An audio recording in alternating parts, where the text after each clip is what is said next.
yung thirst, it will drive your focus and it will drive your behavior. So, as you can see, I have sa kamay ko yung jack of spade. Now, what is on the table?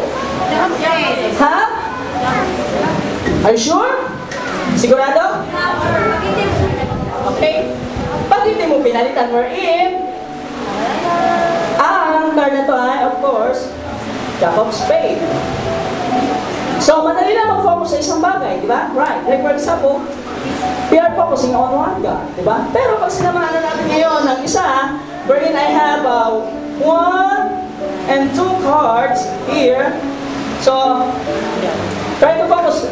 Ang challenge mo ngayon, bago yung sasabihin ko, try to catch up the jack of spade, okay? So, nasa na yung jack of spade? Ay, jack of spade. Nasa table. So, ano na hawak ko? 4 of diamonds. 4 of? Diamonds. 5 of diamonds. And then, nasa table ay? Madali lang kasi dalawang bagay. Ang focus mo lang ay ang God and then yourself or whatsoever na pinafokusan mo. Pero, pag dumating sa punto na sobrang ka ng alimaw sa buhay mo, nagsimula sa certain relationship inside your family na nag-wrong ka lang na ganito or inside your ministry, ano na mangyayari? So, I will get another card wherein the so-called 5 of clubs. So, clubs. Diamonds. Dalawang diamonds sa 5 and also 1 jack. So, what I'm going to do is put to the other side yung isa. Okay. So, on the table, ano na sa table kaya? Ha? Jack of spade. Certain? Kasi ang hawak ko ay jack of spade at ito ay 5 of diamonds. Pero, kung gagawin ko, 1, 2, sa bilis ng kamay ko, ano na nasa table?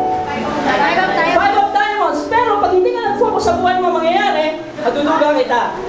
On the table, jack of spades. So, aalisin ko yung jack of spades. Kaya pala mabilis kamay mo, ha? Okay, so I have dalawang card for isang 5 of diamonds at isang pang 5 of diamonds. Now, I'm asking you, kanina pa, katulad ng question ko, saan ka na-thirst? Kung saan ka na-thirst namin yung focus mo? Yung ba yung family? Yung ba yung relationship? Ito ba yung bagay na yun? Come to think of it. So, ang gagawin ko, meron akong dalawang dito, cards. Pupunin ko yung isang 5 of diamonds, put back to my pocket and get the jack of spade into my hand invisibly, and as it became transformed into my hand, ang hawak ko po ay jack of spade and also 5 of diamonds. Wherein, bumalik po sa akong pocket yung 5 of yes.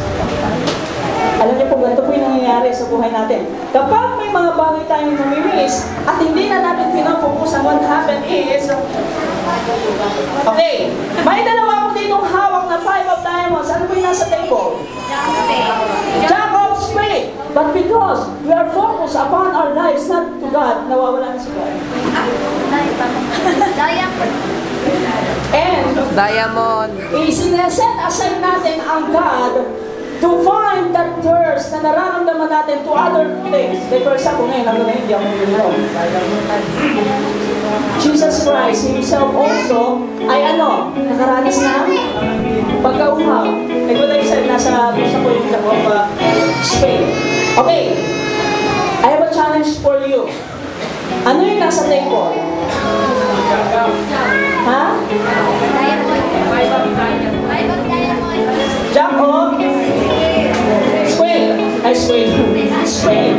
And then, iwan ko yung isa, ano na sa table? Okay. Jack of spade. And then for the last time, mahulaan ulit yung jack of spade. We're in each card, 1, 2, and 3.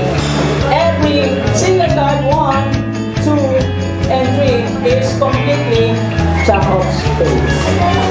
Sa life mo, di ba yung jack of spades ay tumatay dito sa ginagawa natin ay si God. Minsan, nawawala ng focus natin sa Lord at ginagawa natin, pinuput natin sa